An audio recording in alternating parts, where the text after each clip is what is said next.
जी, जैसा कि आपके सामने सवाल है, व्हाट इज़ मैटर। अब देखें मैटर क्या है।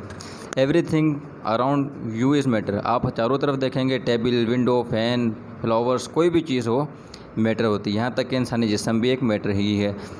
दिखाई गई पिक्चर के अंदर यूनिवर्सिटी है, इसके अंदर जो भी चीज़ें पिक्चर में आ रही हैं वो सब के सब मैटर हैं। आप इस पिक्चर को अगर जूम करके किसी भी मिसाल के तौर पर माइक्रोस्कोप से देखें तो आपको एटम के काफ़ी ज़रात नज़र आएंगे। याद रखें, रिमेंबर, याद रखें, मैटर हर वो चीज़ है जो ज़मीन पर वज़न रखे और जगह को घेरे। अच्छा, मैटर में 3 फिज़िकल टेस्ट पाई जाती हैं, सॉलिड, लिक्विड एंड गैस। अब यहाँ पर देखें तीनों चीज़ें बताई जा रही हैं। सॉलिड ठोस को बोलते हैं उर्दू में, और लिक्विड जो होता है वो माया होता है, और गैस जो होती है वो गैस होती है। अब ये आपको सॉलिड फॉर्म दिखाई जा रही है, ये सॉलिड फॉर्म है, देखें ज़रा।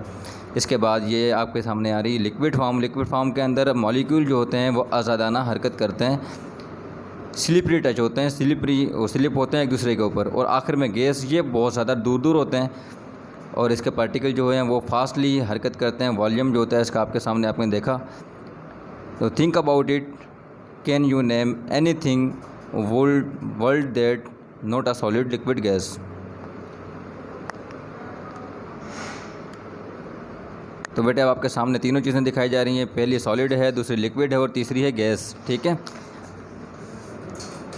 अब आप इस टॉपिक को अच्छी तरह से रीड करें, अच्छी तरह से पढ़ें। चाक है जिसमें हम इसको समझ मैटर की यानी कि मादे की खसूसियात, उसकी बनावट, उसकी तब्दीली के बारे में बहस करते हैं। ठीक है, तो मैटर को पहले समझना पड़ेगा कि मैटर क्या है। हर वो चीज़ मैटर होती है जो वज़न को रखे और जगह को घेरे।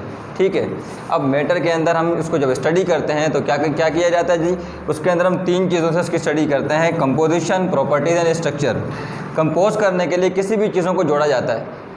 मिसाल के तौर पर हमने लिया H2O, पहले हाइड्रोजन लिया और उसके अंदर ऑक्सीजन को प्लस किया तो वाटर बना। इसका रेशो बनता है H2 है और O1 है तो 2:1 बनता है। ठीक है, और प्रॉपर्टीज़ हम जिसके पढ़ते हैं, किसी भी केमिकल की प्रॉपर्टीज़ 2 हिस्सों में आती है। एक होती है फिजिकल प्रॉपर्टीज़, दूसरी होती है केमिकल प्रॉपर्टीज़।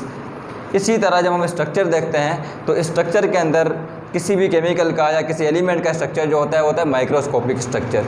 ठीक है, तो इसी चीज़ को हमने अब आपको आखिर में डायरी दी जा रही है। ये आपके सामने डायरी लिखी हुई है, रीड दिस टॉपिक। इस जो आपको पढ़ाया गया है इस टॉपिक को अपनी बुक से अच्छे तरीके से रीड करें, और इसके साथ जो डेफिनेशन आपको समझाई गई है, केमिस्ट्री की डेफिनेशन, इसको भी अच्छे तरीके से याद करें और इसको लिख कर हमें व्हाट्सएप करें। ये आपके असाइनमेंट है बेटा, इसे लाजमी करें।